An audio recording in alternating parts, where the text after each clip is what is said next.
What is going on, everybody? Episode 136, back at it on another Tuesday, another 2-week episode. There's a lot going on. It is freezing in the office today. The heat has been cranked up. I sealed off all the little cracks in the doors. It's getting a little bit warmer, but what's going on today, dude? Not much. What was I gonna say?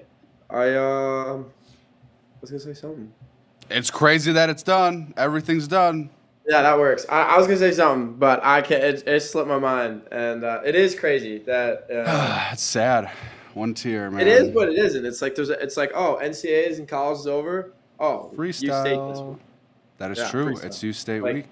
There's something going on, and for us, it feels like it's always something kind of big. There's always something going on. I'm excited for Youth State. We'll be there, boots on the ground, Friday through Sunday. Super excited to see that next generation of Wisconsin wrestling take the mats. The older boys are on Saturday. All the girls are on Sunday. The younger boys are on Friday. We had an article come out yesterday that you put together, kind of highlighting the teams, the clubs that will be there with, what was it, over 15 qualifiers? Yeah, every club that had over 15 qualifiers I mentioned. So Which we've is got cool. that. That's cool. And then we'll have some other content coming out regarding U State in the days to come. But action kicks off on Friday. But we've got our open event. That's on April 18th and 19th. We've got the duels on the 18th. If you guys got a team and want to compete, hit us up. But we've got the open new this year, back-to-back days. The open will be on the 18th, the 19th, Sunday, April 19th at Verona High School. Good way to get some matches in. It'll be, I would think, fairly quick in and out. We're going to have a whole slew of mats, try to make these things as efficient as possible. If you wrestle in the duels, you will not need to make weight on Sunday, so a great way to double up, get a lot of good matches, get ready for Freestyle and Greco State, which is first week in May. It's going to be crazy. It's going to be here before we know it. Yeah, it's just a good way to the open is a great way to get in some extra freestyle matches, and yeah, it'll be great. That's a good weekend. I'm excited for it. We'll obviously be there for both of them, so kind of highlighting both events. So, but yeah, college just ended. What'd you think? Did you dive? You get into all the NCAAs? You were out of town, so. I did my best. I was with a group of wrestlers on a bachelor trip, and we watched every major round. There was the first time I haven't watched any of the backside action, but we watched the quarter. Did you watch Thursday morning then? Like the did you watch Thursday? A little bit. First, second round. A little bit of first and second round, all of the quarters, all of the semis, and then I missed the first match of the finals, but I rewatched it back. That's a crazy one, Vega and Mendez, but. All the really big stuff I watched. Overall, really good. I mean, there's good and there's bad, but man, these freshmen are crazy. This is insane. I mean, Oklahoma State had 4 of them in the finals, 3 win. You also had Valencia for Stanford. He wins. These kids are good. Now it's like, why would you ever, if you're at that level, why redshirt? Just go, compete. Also, just with there's not a rise of injuries, but you never know when you could tweak there's so many unknowns. Yeah, like why wait? At this point, just go battle. It seems like the younger guys are doing better, and it's so interesting to see that thing that Flo puts out with the ages of all the graduating. And it's crazy that there's some guys that are 26 and wrestling in college. That is insane. That's nuts. Insane. It still makes me mad that the year that they had COVID, they canceled it for the guys that were actually seniors, and then they give everyone just that free year. It's like that still pisses me off. It's still backwards. But I think the 2 things from the tournament I took away was the rise of the freshmen and the 2-team race. Bye-bye team race for everybody else. I'm sorry. It's a 2-dog race now, which sucks. But, I mean, the Penn State league is real. They beat their previous record, and they're only going to graduate Haynes, and there was still some meat left on the bone, which is crazy because we have 3 champs and 5 finalists, or was it 6 finalists and 4 champs or something? Mirasola could still get on the podium. Davis. I mean, there's a lot of room for them to score points, but Oklahoma State, they're knocking on the door. Yeah. What'd you think? I mean, I sat there and watched basically everything. The only thing I don't know why, but in my head, because I watched everything and I was on time to watch everything, and then the finals I thought started at 7, and all of a sudden I'm like, I look and I'm like, it's on. I was like, what the? I was like genuinely so upset with myself that I didn't realize that it was 7 Eastern, even though I got all the other times right. Yeah. Because I watched literally start to finish every single match except for the finals because I thought it was 7 Eastern. So I missed a little bit, and I was so upset because I just was like, come on, like the finals. And then I'm looking back and I'm like, this is what I missed. Like this is I was genuinely upset with myself. Um and yeah, I was with my buddy Paxton, and he like, like when someone gets angry or upset, and then like the other person doesn't want to speak because they don't want to like poke you anymore. That's where we were at. Like I wasn't mad at him. I was just So like, you just missed one match? I missed. I missed it until Mitchell was out. Mitchell was in the middle of wrestling. I missed like the first 3, I think. Damn. I was and they were really good. Very good matches. Yeah, so I was upset. There was there's a lot to talk about. I guess first thing, since I was just saying Mitchell, obviously Mitchell wins another title. Tech fall in the finals. Penn State fatigue is real. Obviously I'm going to root for Mitchell in that regard. He's a Penn State guy. I'm going to root for Cole. Penn State guy, both Wisconsin dudes. So I'm always going to root for those guys. But not having the team race, I feel like college wrestling right now is at the best it's ever been, and it's also at the worst it's ever been. Because NIL, like this isn't going away anytime soon. Oklahoma State's going to be your best chance at catching them. Obviously, Iowa's got a lot of money, but they've kind of proven right now that they just can't compete with Penn State. So Oklahoma State is like your only hope. They're like the last Jedi, and you're hoping, they can come through and I don't know, upset the balance, restore the balance to the. They beat them though, and it's just gonna be a back and forth. I feel. But that's the thing. It's gonna be back and forth, and you're just only gonna ever be watching between 2 teams, and it's not gonna change because the best kids are gonna go there. And the thing is, like the reality is like even the best kids that can't start are gonna go to Penn State because they're getting so much money that they'd rather like get the money there. And so basically, like those kids could score points and significant points for other teams, other places, to make things more competitive and have other teams like score more points in the NCAA tournament. But now Penn State's just paying them, so they don't even get like not only are they not like going to be able to get in the starting lineup for themselves and get All-American stuff, but like they're not going to score any team points for another team that could say add another All-American to their team. So that's where it's like the worst it's ever been. And you can't really blame Penn State because you want to be the best you can be. You want to win as many national titles as you can, and you go by the letter of the law, and that's what they're doing. They're doing it more than anyone else or better than anybody else. But it does suck from a viewer's point. I think it makes the national duels that much more exciting and entertaining. I don't know, man. Like, I genuinely was like, I didn't look at the team race one time until the final day because I was like, well, let's see who's placing second, third, fourth. Like, I didn't, like, I just was not interested in it. Penn State was such a big favorite that you could not bet on them. Like, sportsbooks did not let you bet the favorite. And we got swindled in Vegas. It kind of sucked. We freaking. We were at MGM, and they had. We were literally on the casino floor for maybe 5 minutes. Boys are ready to go, and it was there was a thing where if you bet up to $250, and on the MGM app, if you lose, you get the money back straight up.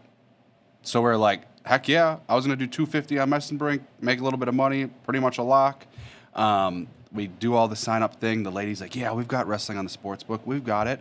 We get through everything. We all deposit the money. We don't have wrestling on the sports book. And I was like, we were very upset. So then we put money on Wisconsin basketball, and they lose, dude. All my boys are like, come on, Rashka. And I was like, I'm sorry.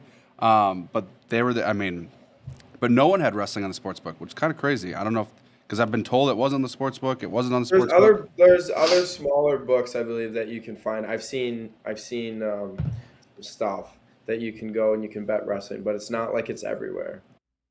But I was pumped to do it. But man, holy smokes. March Madness, Sportsbook, Vegas, it was packed.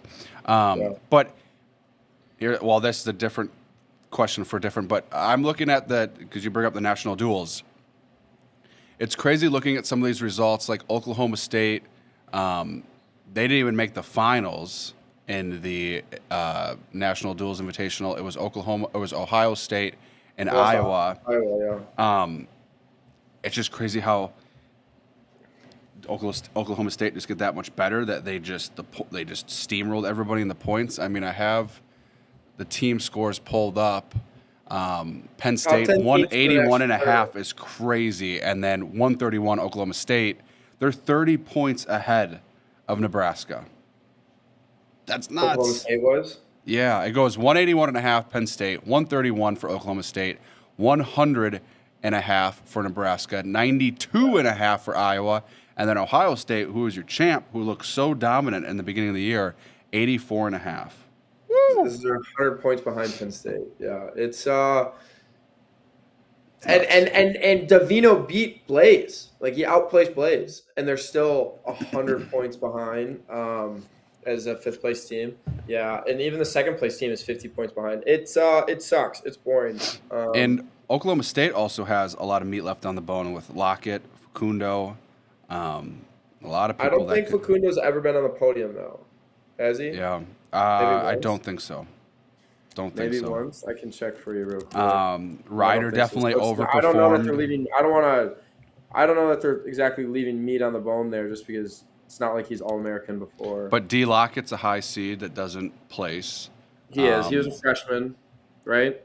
Yes. Round of 16 is the best he did, and that was this year. Before then, he was at Penn State as a backup for 2 years, and as his redshirt freshman year at Penn State, he made it in the national qualifier. So that's only his second time at the national tournament. So yeah, he lost in tiebreakers. A Ryder getting on the podium is wouldn't have expected that. Cody Merrill making the finals. Cody Merrill making the finals was overperforming. That's for sure. What did you make of? This is kind of my last, maybe my last Penn State thing. What did you make of Mitchell's handshake on the podium? I know there's a lot of talk on that. Handshakes, everybody. I don't know. Just get your ass on top of the podium and call it a day. I don't know if they need the whole theatrics of doing that. I don't know. I thought of it two ways. I thought it was kind of funny, but it definitely. I don't.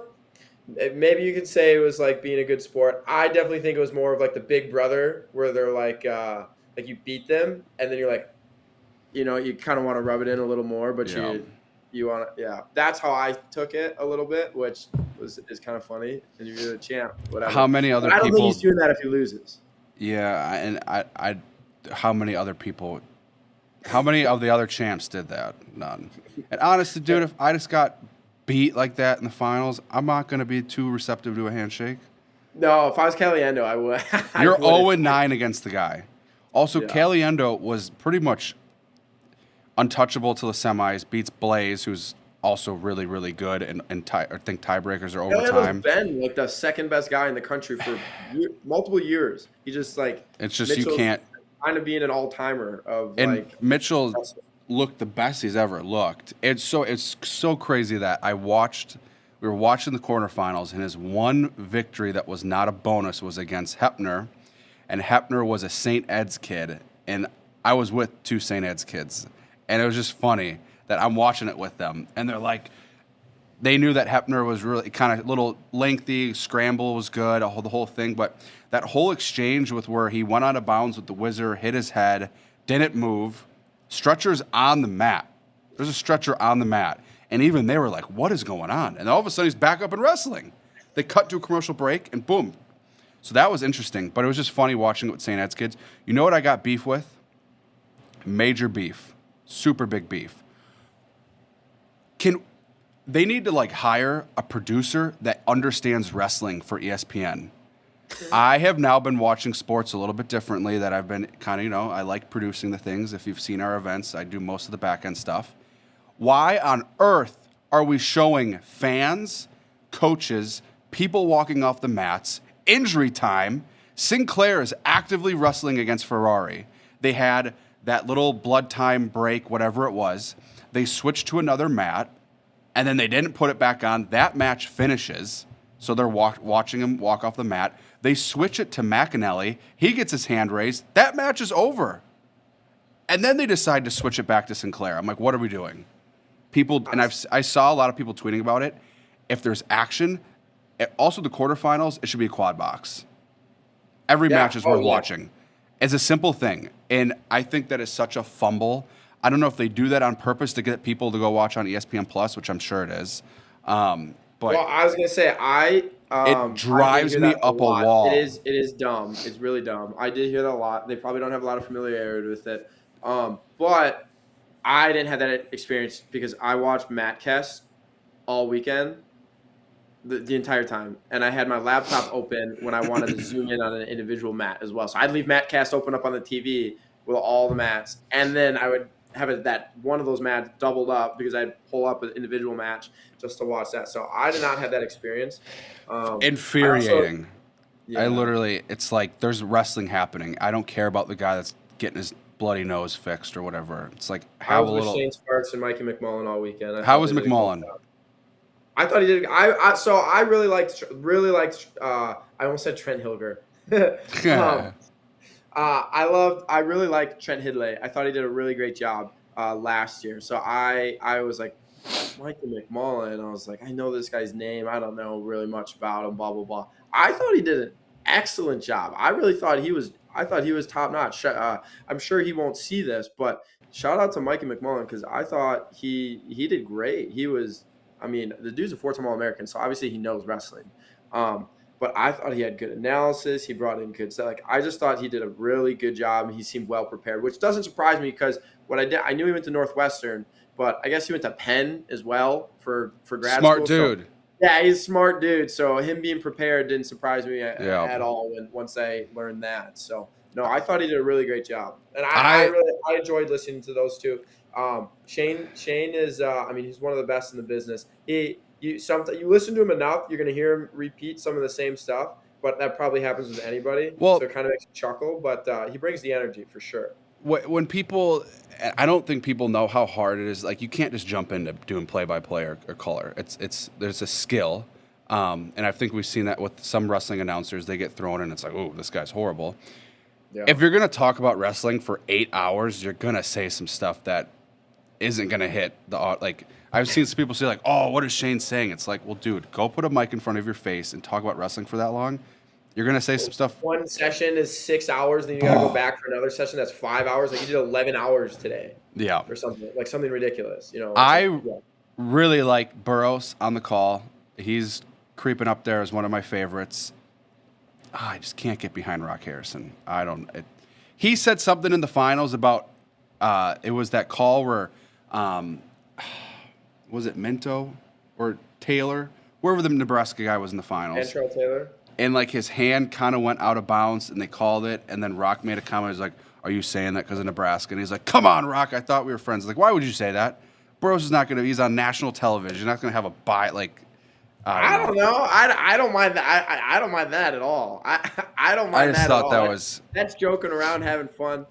It's significantly 150 times smaller. Like me and Otto do the same thing. That's okay. That's 150 times. Like it's a bazillion times smaller. I get that, but like people, I don't mind that at all. I actually, one thing about Rock that I actually do kind of enjoy is because I believe he was a referee. So he does the rules, yeah. I think he does a really good job knowing the rules. Like they're like, what do you got? And he can explain it. And I feel like a lot of times he does a really good job giving perspective of what the ref is probably thinking or looking at. And he's like, I think the call is probably going to go this way or not go this way or whatever. I think he does a really good job with that. Do you? What do you think of Quest? I don't even know. Kesnick, I don't get why people like that. A lot of people Really? Bury him. I don't Yeah. get it. I don't get it. He's got a you tough are job. asking someone to come off the mat, breathing with a heart rate probably over 170, like probably 180 heart rate. And if they won, it's probably spiked a little, like literally just over their threshold. And then you're putting a mic in, and that's not him doing that. He is forced to, like, that is his job. It is like, you are getting this interview. So he has to force his way in there, put a mic in front of their face. When they're celebrating with their families and he's trying to Right, tap right. them on And the shoulder. it's like he's got the people in his ear saying, you need to get this interview before we go to commercial. Like, you need to get in here. But basically that or you're fired. I think he's put in a really tough spot. And I think, does he have maybe a goofy question here and there? Sure, that happens. But I think he does a really great job. I don't think he deserves the hate that he gets, especially because, like, people are like, well, they do this with the UFC fighters. It's like, those guys don't get interviewed until 10 minutes after. They got to do the decision, announce who the winner is. Those guys have hugged everyone. They've calmed down. Their shirts are on. Shirts are on. And then Joe Rogan comes in and gives them an interview 10 minutes later. They're not even breathing heavy anymore. They've thought about it. Their mind isn't racing a million miles an hour. I mean, could it be better? Sure. A little bit better. Sure. But I think he does a good job. I enjoy him hopping in there. I don't think he deserves the hate that he gets. Like, you do. No. I love the aftermatch interviews, and I like the ones where they do behind the tunnel. There was a couple interesting ones that I listened to. Aiden had a really good one. I think everyone should go listen to that. And he just kind of speaks to, like, this is fun. Like, he made the comment about, like, people dread it and they're all banged up, and it's like he gets to go wrestle. And, like, I think the reporter was like, you're smiling after the tournament. He's like, I get to wrestle. Like, that's such a refreshing take. I listened to because I downloaded a bunch of stuff before I flew out on Sunday, and I downloaded Mitchell's press conference, and I thought it was interesting when they asked him about kind of how, obviously, David Taylor, OSU, and then you've got Kale in Penn State. And we know how secretive and kind of very out of the spotlight is Penn State. And then Oklahoma State rises. They've got Stilly Boys. If you guys have not seen that YouTube channel, go watch it. Beautifully done. It's like a really good inside look. And I think wrestling needs more of that. And it was interesting when they asked Mitchell about that. And he was just like, obviously on the side of Penn State. But it's just so interesting how you have someone that came from that Cale Sanderson system and doing it completely different. They're putting them in the spotlight. They've got people filming practice. They've got the behind the scenes. They're traveling with the team. I think it's really cool. It's very interesting how, like, secretive Penn State is. But if you guys have not seen that, go watch Stilly Boys. It's really interesting to see what a high-level team is doing, seeing how the guys operate. Like, they had the one before. Was it before Nationals or Big 12s? And, like, they're getting a workout in on the wrestling, or they're doing a workout on the football field. It's just interesting to see what a top team is doing. Interesting. Yeah, I've seen it come across my thing a few times. I have not watched it, so I might have to. Also, Larkin, he's got some cool YouTube videos. Yeah, you've talked about him a few times. I couldn't believe neither of them made the podium. I was really bummed out that Kyler didn't because he was on my fantasy team.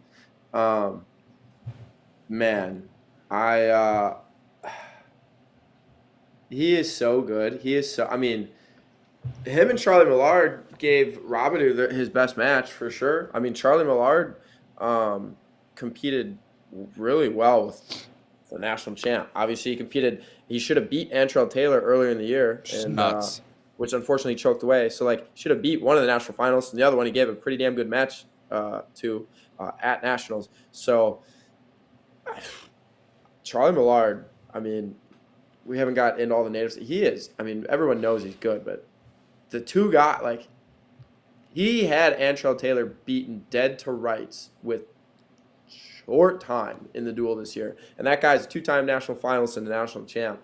And then, now you, like, look back on it when the dust settles, and you knew he was right there with Robidoux, too, in that match. Like, you knew he was right there. I think it was a scoreless first period. It was competitive. It just kind of makes you think, like, holy, how freaking good is Charlie going to be in the next couple of years? Very good, I'd have to say. And we'll go through the natives real quick. That's the first name on my list. Charlie goes. Honestly, it was a rough tournament. I didn't think we were going to get many guys as natives on the podium, but I thought we were going to get more than two. Yeah, Charlie goes 1-2, wins his opening round, loses to Robideau, and then loses to Evans of Pittsburgh. Coy Hopke goes 2-2, wins his opening round match, then gets teched by Gadali, who was your third place finisher out of Michigan. Yeah, he got teched by Amos too. And then he got majored 13-1 by Amos, Oh. which I wouldn't have expected that. How'd that go in the duel? It wasn't. Amos major. won on the yeah, it was a tight match. I think it was overtime or something like that. But Amos won in the duel. Like it was as close as it gets. It was Did you like watch? Either guy wanted to shoot. Basically, I remember. It was an incredibly boring match. Did you watch Amos and Hopke at Nationals? Did you see it? Yeah, I watched the whole thing. They were the last match of the. They were the whatever you call that for like that session. How did Amos score 13 points? To smash them. I think Amos had almost 6 minutes of riding time. So turns. I think he turned him once, took him down several times. I think he scored his own offense, sprawled on him, went behind. Like he scored. Damn. I think he scored every which way. Put a lot of points on the board. Yeah, I mean he rode the crap out of him too. Like it was literally I think it was almost 6 minutes. It was either because he had one match where he had almost 6 minutes riding time, and he had one match where he had almost 5 minutes riding time. So I can't remember which one Hopkins was, but I think he had he had a crap ton of riding time. Gavin Drexler, a returning All-American out of NDSU, goes 0-2, loses to Robideau and Zerbin, so losing to two people out of AA. Yeah, the two guys that he lost, and he looked solid, I thought, in both of them. Even the Robideau match was, I don't know what the score was. 5-1. Yeah. It was competitive. He just couldn't find his offense. Robideau's probably not going to turn you on top, but he is just absolute dynamite on his feet. And to go 5-1 with him is like, okay, all right, that guy obviously wins the national title. But and then Vinny Zerbin match was, I believe that's ISU. Like that was competitive. Yep. It was competitive, and it's just like, damn, that like, you do need to have a good draw, or you got to be an absolute savage. And Drexler going 0-2, I felt like didn't tell the full story because he was an All-American last year. Yeah, he was seated really low again, but I thought he wrestled well watching both of his matches. Obviously if you're going to win it, you're going to have to run through the bracket, but like the backside does get a little weird sometimes. A draw is definitely it's pretty important on the backside. There's just so many things that can happen, and a returning All-American 0-2. Also from NDSU is Devin Walsley. He goes 0-2. He loses to McDaniel, who is your Big Ten runner-up, and then loses to Arnold. Another one where it's like, damn, those are two. Arnold goes on a run. His McDaniel match was very competitive. Like he was in the match. I think he was winning for a bit, and he gives up a takedown. Like it was tied, I believe, and he gives up a takedown late in the third, and that's what was the difference. Yeah. Talk about Gabe Arnold. Holy smokes. He should stay at 97. The dude found his offense. But that's crazy. Braden Scholes, Illinois. He goes 0-2, opens up with Gallagher and Walsh, but he's banged up.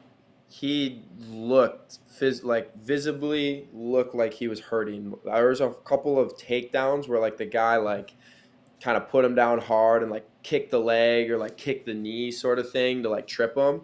And I mean, even from the camera watching the match, you could see like his face making like just pain. You know what I mean? And then he had a couple of times where he had like injury time, and I thought they were gonna call it. And are they ever gonna call him? Is Scholes ever gonna throw in the towel? No. Yeah.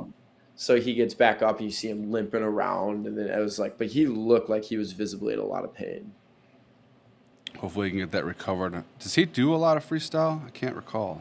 That guy just doesn't stop wressling. Yeah, so maybe a little time. The Scholes family is psychos in the best way. They never stop wrestling. They're the type of people you have to force them, lock to the compete, door so they can't get on the mat.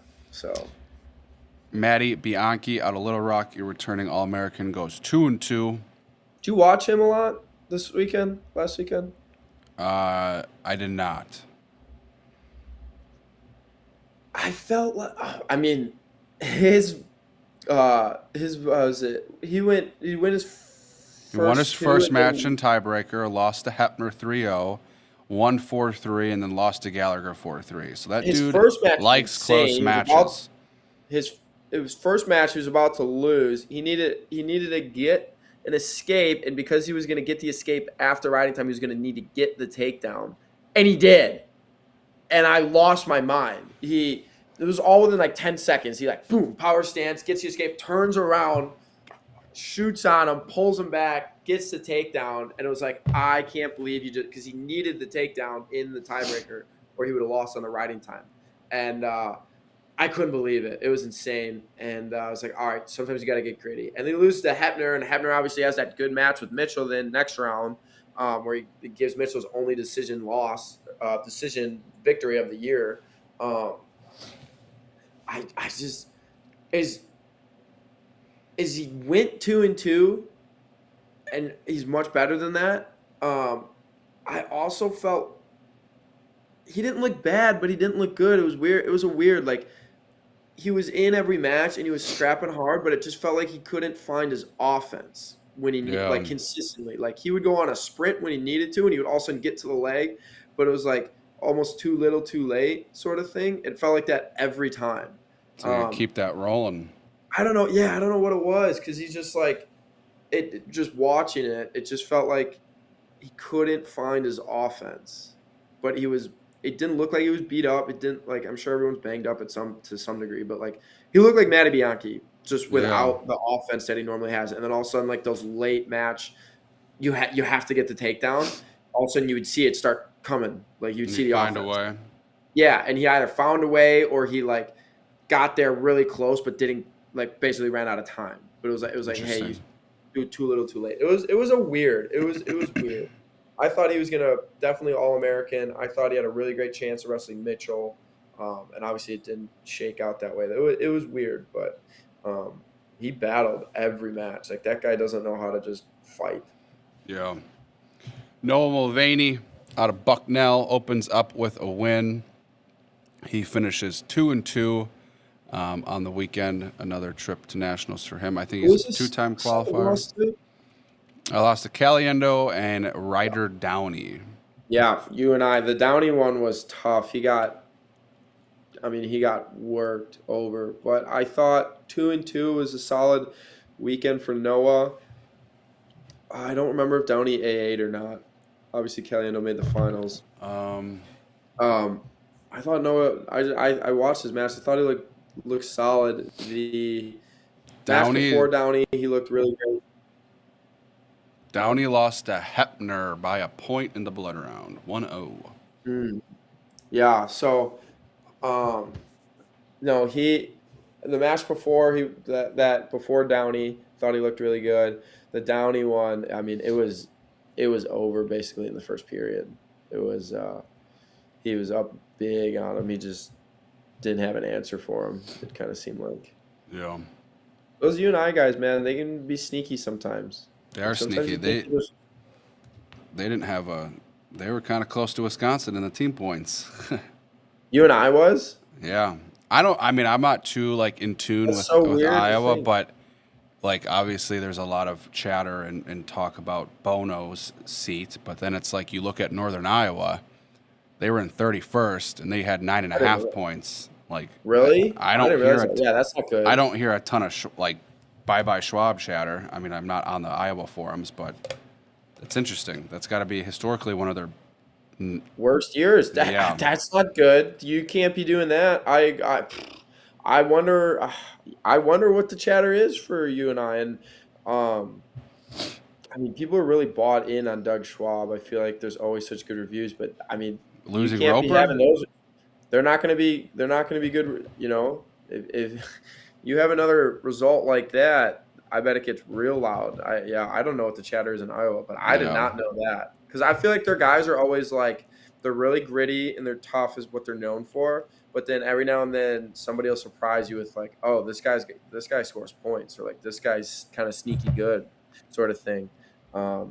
Interesting. I did not know that. Yeah, you can't have that result. Cade Rule, Chattanooga, 0-2 at 197. Dude, he was scrapping in his first round match with Stephen Little. Yeah, 10-3 was the final. What happened? What was the score? 10-3. Watch it again, and he was in so many exchanges with him. He was in on the legs. I thought, like, okay, 10-3, whatever. Watch the match and tell me he wasn't like he was in it with him. And then Aiden Sinclair, All-American freshman out of Missouri, opens up with 2 nice wins, and then in the quarterfinal, overtime victory or overtime loss to Ferrari. Man, that scramble. That one just That was annoyed tough. me. He kept getting that knee pull on the right side, a shot of just absolute beauty. It was so nice. When he hit that shot, the whole hotel room was like, oh my God, it was nasty. But man, Ferrari, Good finish. they find a way to win. But man, are they boring as shit. I am so excited we get 3 more years of Angelo, but oh my God, I can't stand Washington. They don't do anything. Going to the knee is literally straight up stalling. I am more of just not shooting is stalling. It's like, yes, it's a strategy, but like, there's no offense from your knee. There's literally nothing you can do. You're not shooting from down there. But it's so annoying. But I just hate that Iowa gets shit on for like the lack of scrambling, and then they win the scramble in that fashion. But Aiden goes. Got out scrambled by Christian Carroll twice in the blood round. But Aiden then goes on. Weird. Really? Aiden then goes on a really nice run, wins 5-2, 5-0, 11-3, and then a major decision win, 17-4 in the third-place match. Super excited to continue to watch him. That's a guy that's going to be active on the freestyle circuit. And then for Penn State, we had the champ. I really want to see his matches with Rocco and McAnally again. Like, I can't see him losing to Ferrari next time. I feel like he's going to figure out how to finish on him. And if Ferrari's not going to shoot, okay, then he's going to have a lot of chances to score offensively. I don't think it goes that same way. But the McAnally, Rocco Welsh, I think those are matches I really want to see. I think he can put it on Rocco Welsh. That sounds probably a crazy take, but I think he can. None of those guys, McAnally included, none of those guys light up the scoreboard. None of those 3. They do not. McAnally scores some points against jabronis, like guys that aren't on his level. But you're saying that, I mean, Aiden's not lighting up the scoreboard against a McAnally. I mean, he beat him 7-3. But he's taking shots, I guess is what I'm saying. Like, he is very aggressive and offensive. Those guys don't attack each other. They just hand fight the whole time and never shoot. That's kind of what I would say Ferrari and Welsh are very boring to watch. I think McAnally does attack and may not always I think he attacks more than the other two. But he attacks, I do not think I don't think he does not have the volume of attacks that's significantly more than the other two. I don't think he scored I would say he's a step ahead of those two, but a step below Aiden. But he's a national champ, so no, for sure. I'm just saying, I think Aiden's offense is gonna I really don't see him losing to McAnally or Welsh. Yeah, I mean the offense is great, but you got to get points on the board, and we've seen a lot of guys that win it that have not a great attack rate, but they're winning in other areas, and that's I don't know. It's kind of. Yeah, I love watching Josh Barr or Mitchell Messenbrink. I don't love watching Marcus Blaze, but he does win. I mean, he didn't win it this time, but some of those guys just the lack of attacking. That's why I think Aiden the next 3 years is going to be absolute dynamite, because if you can attack like that, you're gonna have more opportunity to separate yourself from the others. I think he can pass those guys and then start separating more than those guys. We're going to have a lot of opportunities there. Those guys ain't going anywhere. It's going to be fun. It is fun. Then maybe I'm a homer. I don't know. I mean, I agree with you, but it's going to be interesting. Cole Mirasola, he opens up with a win, then falls to Ben Keeter. And then in the Conti round of 3, falls to Christian Carroll, 9-6. So he finishes 2-2 as a freshman. I think heavyweight really clears out. Too. I can't remember. I literally watched every match, and all the natives. I watched all their matches. I feel like Keeter beat Cole in maybe waterfall, split middle position. I feel like I know, like, I remember he kept trying to lift him. Cole kept getting in on the same shot and every time, and he wasn't finishing. And then I think finally he gets in on the shot, and Keeter turns it into his own score instead of just defending. I think. I think it was split middle, and then he scramble scored on him, which was. So I mean, from a Wisconsin guy in general, I feel like most times you see Wisconsin, like on any level, D3, D2, D1, when you see a Wisconsin guy get in a scramble, I feel like majority of the time they're winning it. But especially like someone like Cole, I was surprised to see him not win them, and then he lost them multiple times against Christian Carroll too. Like obviously other guys are good at it. I just feel like generally Wisconsin guys seem to have more experience in those positions. It's more. I do feel like it's more of our culture in Wisconsin to just be better in the scrambles because it happens at such a younger age, and there's such good coaching with it that now like obviously Ben and Max introduced it and then brought it here and taught their kids, but then like the evolution of Wisconsin wrestling then is like other clubs, other people, other kids, they have to learn it as well, so then it just inherently made the state better at it. And when you see them compete against people from other states, I do feel like Wisconsin people generally win them. Not the case in Cole's match, which was also on my fantasy team. I thought he was All-American for sure. Dang. But we'll get into the Badgers, but Westerbrink up for Hodge. The fan vote is open. That guy better win it. He better win it. I don't know how he wouldn't win it. I mean, Barr was he's got the highest bonus percentage. He's got the most wins. He's in the street strapping, bro. It's insane. It is crazy though. You got Forrest in there, Vega. All the national finals. Dominance. But before we go into the Badgers, quick shout out Grappling Gardens, our favorite farm here at WIwrestle. We're getting to springtime. They've got a lot of stuff coming up, farmers markets and whatnot. Check them out on their website to see where they'll be at. Hit them up on socials. They've got a bunch of stuff available online for purchase. They've got great syrup, honey, all that good stuff. So make sure to check them out at grapplinggardens.com.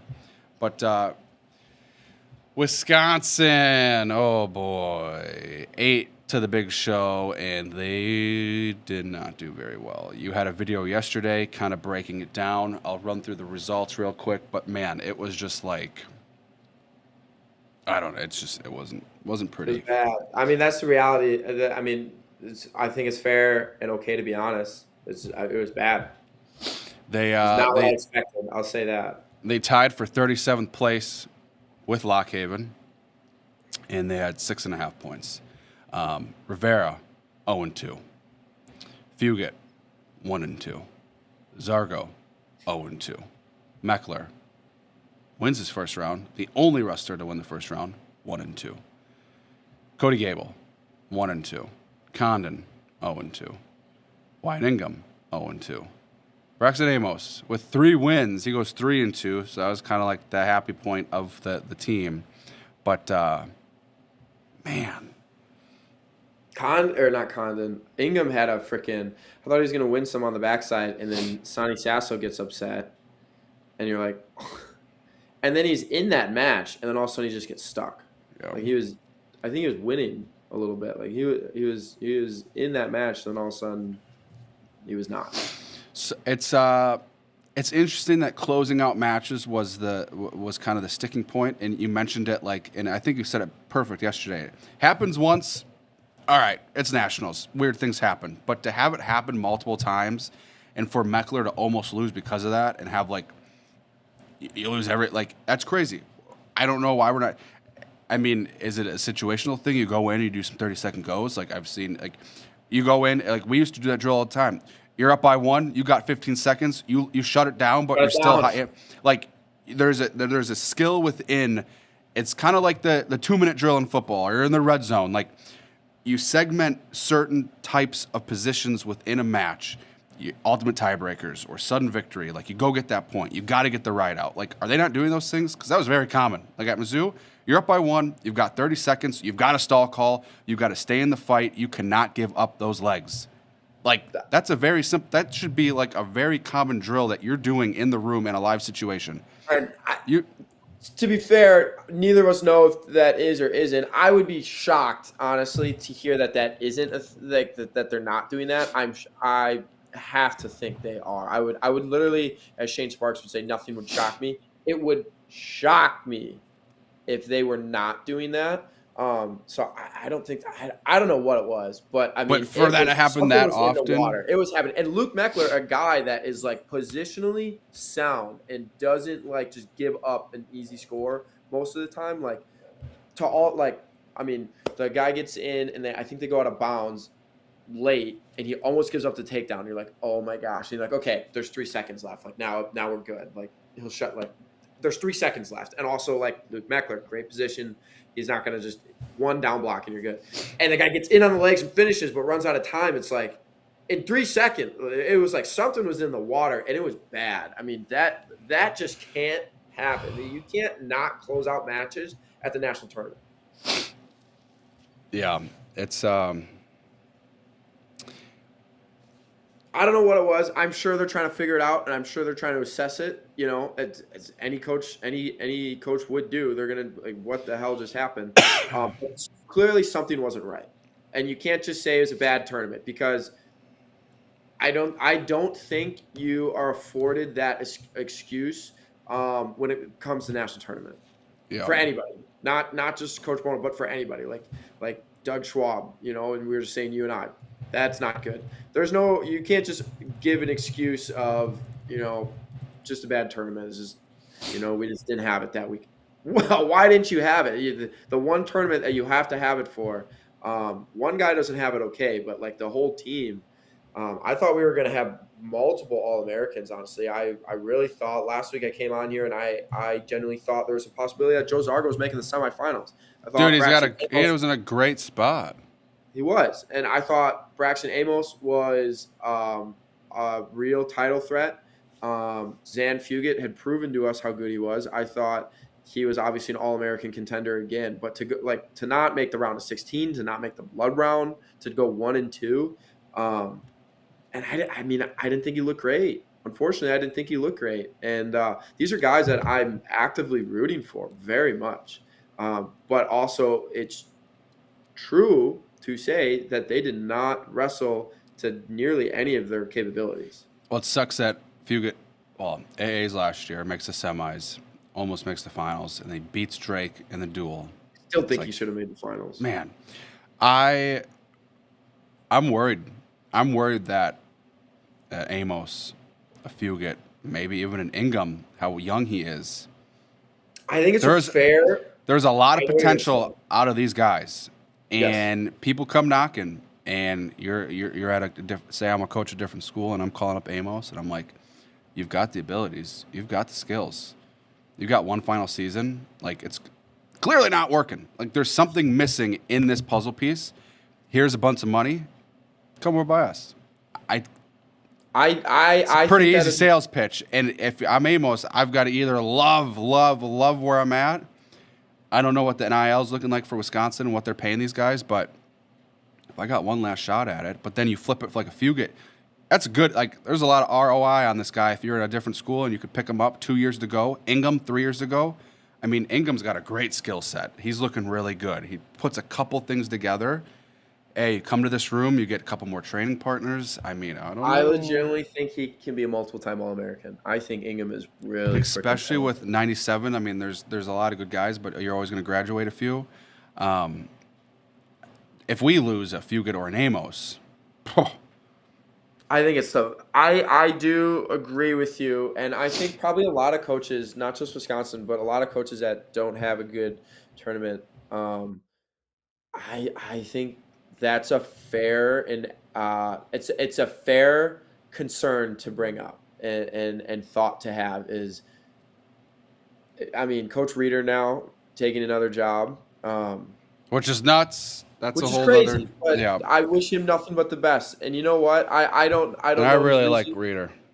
I don't know his reasonings for it. My own guess would be that it says VP of Sales and it's a company in multiple states, probably pretty big freaking company. He's probably getting paid well, And I'd also have to guess. I know he's It's a big family guy. like all these guys. Yeah, he's a big family guy. He's like a lot of these coaches are. Coach Bono's got a nice healthy family and stuff. But like they're older. That is kind of what I'm saying. Like they're older. And Coach Reeder, he posts stuff online, and he's got younger kids. So for any college coach, I bet you they would tell you. I think Brian Smith used to say it to you, and I know my head coach in college. His kids were younger too, and they'd tell you how much time you miss being a college coach. It's a real commitment, and I commend any coach that does it. But maybe those are reasons why he decided to make a change in his career path. I don't know. I don't blame him for that if that is the case. But it is a massive change. He's gonna be a good salesman, though. Hell yeah, he is. Talk about a guy that brings energy. I don't have a house, and I'll buy a roof. That's how good he is. I mean, he's a good. Yeah. Every time I've ever interacted with Reeder, that dude is like, I'm like, hell yeah, like I'm fired up now. I know there's some people I saw some stuff online that people thought a couple people had reached out and asked me, and I don't know the answer.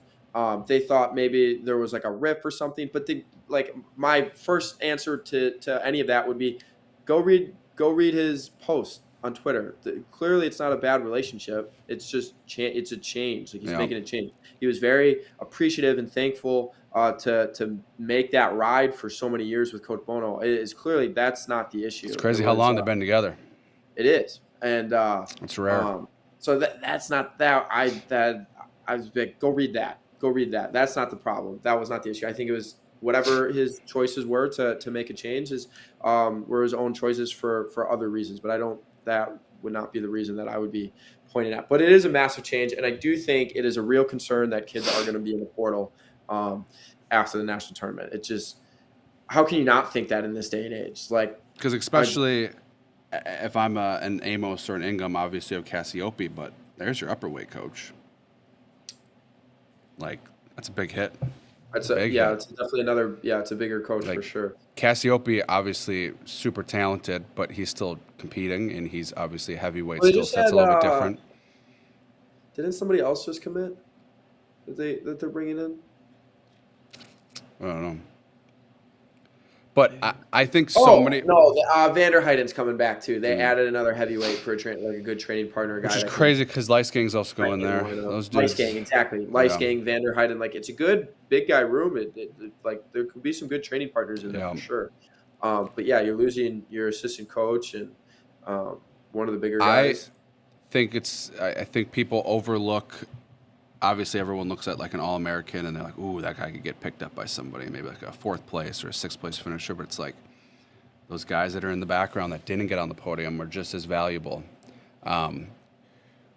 Who do you think fills this position? Like, are you like? Is it a young guy? Is it a established guy? I mean, it's kind of an interesting role to come into. Big Ten program. Beautiful campus, good place to be, but you're not taking over. It's kind of like usually you see like a program, they lose their head coach, you take over, you come in, you build your culture. So you don't like Bono's obviously at the helm. My guess would be it's a younger guy, someone that's young that's going to come in. I don't think you're going to be able to pluck like some established assistant coach at a different program, be like, hey, come here. I don't think that's the case, especially if they're going to be an assistant at a program somewhere, you know what I'm saying? And they're doing well there. I don't think they're going to leave to be an assistant somewhere else. I think it's a younger guy looking to move up in the level. I mean, this is Big Ten wrestling. Coach Bono's he's got an opening at a Big Ten program.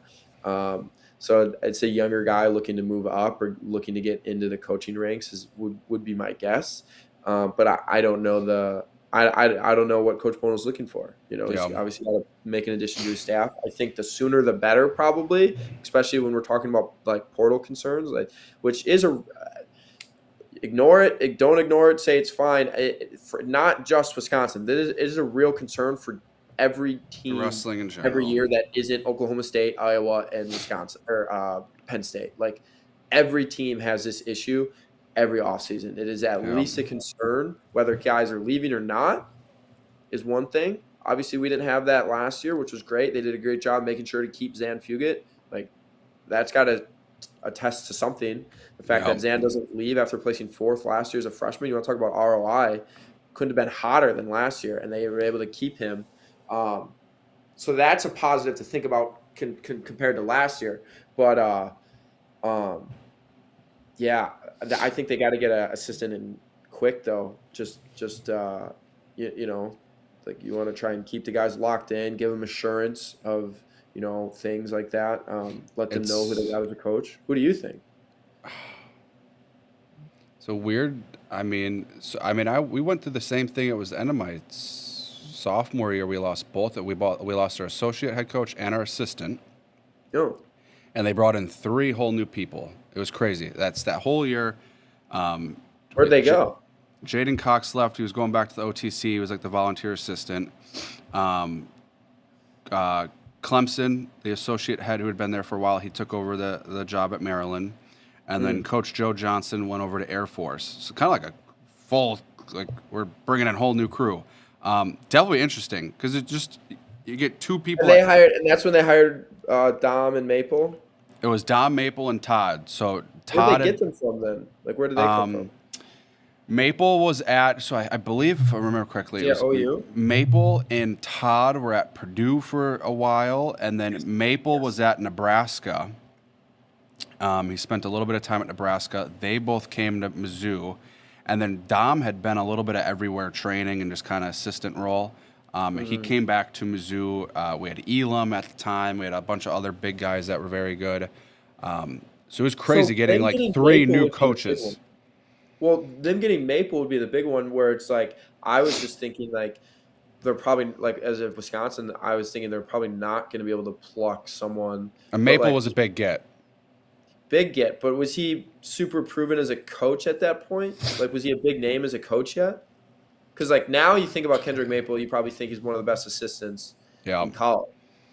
He was coaching for 6-7 years at that point. Okay, I guess he'd been on the scene though. He'd been a part of out of Nebraska. That's you're part of a Big Ten program, part of a good Nebraska program, under some good coaches. Sales pitch Brian Smith gave him there. Holy cow! I don't know, but I love Maple. Maple is a damn good assistant coach. I speak very highly of him and Dom. And then Todd obviously had Big Ten experience. He was really good, multiple-time AA for Michigan, but and now he's gone.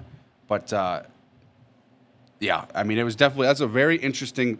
The whole change. I couldn't imagine a whole new head coach. That's definitely crazy. You know who would have made sense if they didn't have Cassiope? Now that I'm thinking about it, who? A Trent Hilger type of guy to come back. Yeah. That would have been someone. I don't think there's no way they would hire 2 heavyweights to be assistants, right? Like that's not going to happen. Obviously, Evan Wick's training there right now. And also Evan Wick trains at the AWA RTC. Do they put Evan on? And I know he's at practice at Wisconsin training as well, and he's there a lot. And they love having him in there. I think obviously if he didn't like it, Evan's very outspoken. He would not be there. Is Evan Wick a guy that is an alumni from Wisconsin, knows the state well, good relation? Is that a guy that they look to hire right away? He's the same weight basically too. He's in the room every day. I think Evan is a genius when it comes to wrestling, but he's just too immersed in the competing right now. I think that's big. Well, I think Coach Bono's got to. I think that could be a guy at least where that they probably he's got to give the sales pitch to try and see if they can.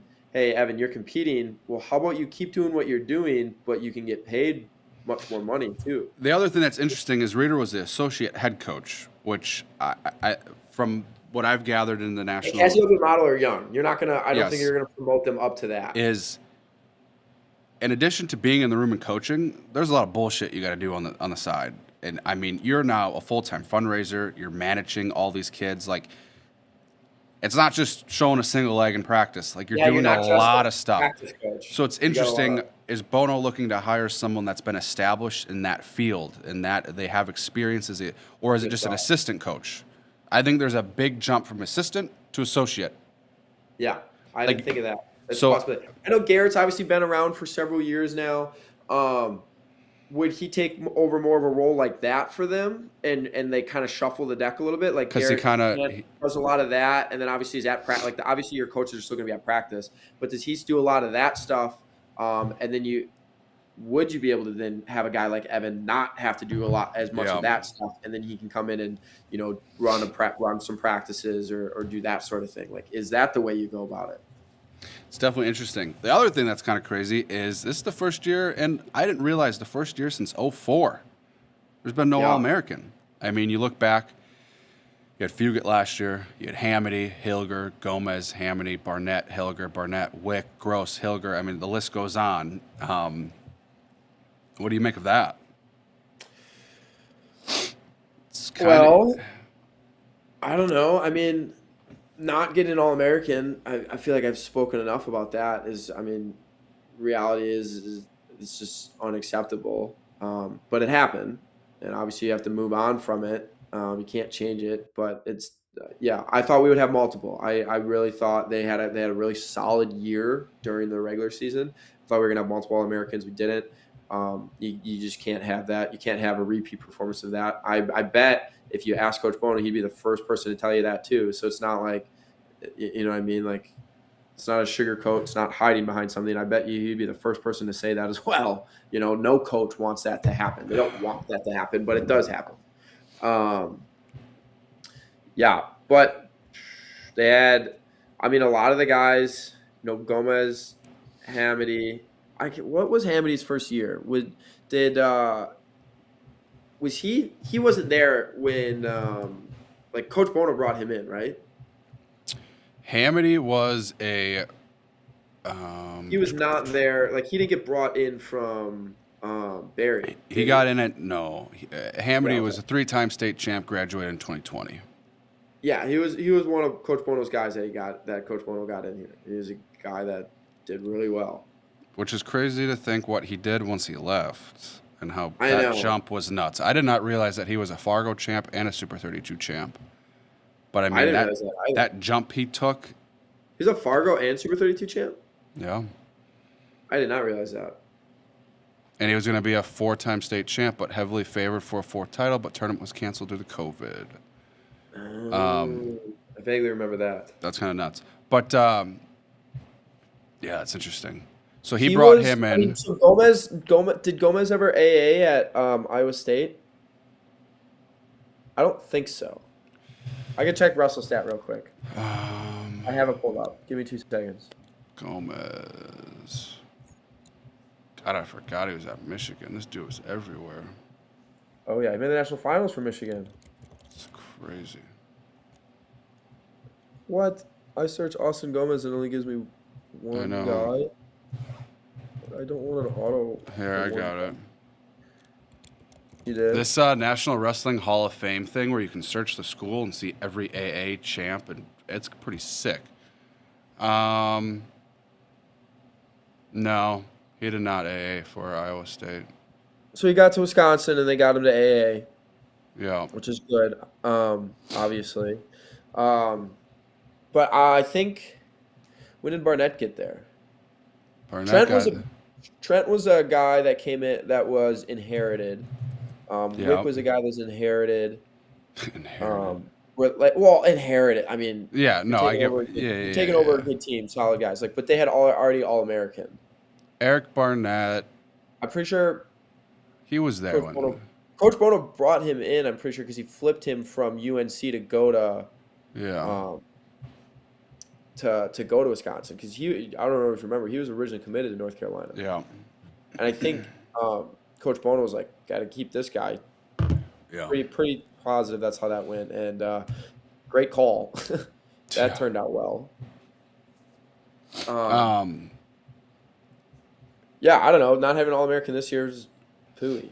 If you're I don't know what else to say. You've got to this is also another crazy thing that in the whole landscape of Wisconsin wrestling. I'm not a big fan of UW Green Bay wanting to add a program. I mean, what if Green Bay? So I was thinking about this last night. If Green Bay comes in and starts a program, and within 3 years, they are top 20. That's not a good look. That's No, horrible. yeah, from that perspective, yeah. So now you fight with another person to take your recruits in state. You're the only D1 program. That's one thing that's on. Then all of a sudden, now you've got someone in that hotbed of Wisconsin wrestling. And if they are actually able to do what they want to do, which as crazy as it sounds, I don't think it's that crazy to say that if UW Green Bay start a program within 3 years or top 25, I don't think that's that crazy to say. They got to bring in some good recruits, and they got to be able to get some of these Wisconsin guys. So, I mean, it really stems from if they... This is separate, but interesting that I saw this. You know what other state struggles to keep their guys that win national titles? Who? Michigan. But we don't, like... Yeah. You know how many guys win national titles that come from Michigan? And Michigan or Michigan State or Central Michigan, they got 3 schools, and they don't seem to keep them in state. Davison High School is pumping them all out. Coach Reeder, Iowa State. Josh Barr, Penn State. Trent Hilger, Wisconsin. Like, Facundo. Barr. There's a whole slew of dudes from... And it's not even just at high school, but like you start thinking about it, it's like Michigan has that problem too. What did Michigan They finish? They kind of had a lull. They had 5 All-Americans. And Yes. they've got the nice facilities. Like how can Wisconsin beat Michigan and lose to Indiana in the same week, and then Michigan comes in with 1, 2, 3, 4, 5, 6 qualifiers, and they get that many AAs? They had a great tournament. Is really what that. I mean, they had a great tournament. That multiple of their guys that we beat. I think Lachlan McNeil. I think Zargo beat him in the duel. Catcherbone, Meckler beat in the duel. I think is he the one that did an AA? No, Catcherbone AA took 7th. Did Zargo beat Lachlan in the duel? Right. I have it. I don't know. Give me 2 seconds. I'm pretty sure he did. Let's see. Michigan, Lachlan McNeil, 4-1 decision, Zargo. Yep. Dang. So it's another guy. Like this is, I mean, it was the exact reason why you think they would have been able to have multiple AAs. There's just terrible tournament. For Michigan, who graduates? Oh, they don't put grade? I guess everyone's grade's so messed up. But I know Gadali is a senior. Matt Tanona. He transferred in from Columbia. I think Lachlan's done. Well, there's your new little Wisconsin pipeline. Well, they 3 dudes. 2, well, 3, yeah. Ruggs in next grade. Rugg. They got a little bit of money there. Cliff Keen definitely helps. Beautiful facilities. Big 10 school, crazy, like good at other sports. Yeah, but no, that is interesting. They lose a lot of those guys. They lose a lot of in-state guys too. If I'm Wisconsin, I guess I really didn't think about it that way. The only way I was really thinking about it was every state that's the best states in the country are always ones that have multiple D1 programs. So I was like, damn, this is more reason for Wisconsin to get better at wrestling, like the state. I probably wouldn't like it. I don't know where the benefit comes for them, but they're still going to be the premier program in the state. From the regards of their campus. I've been on Green Bay's campus like once, driven through it, maybe twice. I don't really know what it looks like. But I tell you what, it's probably not competing with Madison. No. Madison's got the football team. They got the hockey, they got that sports-wise, Madison's, they've got it going on. You want to go to Camp Randall. You want to go hang out on the terrace. You just want to be in Madison. It's beautiful. And then they're a Big Ten program.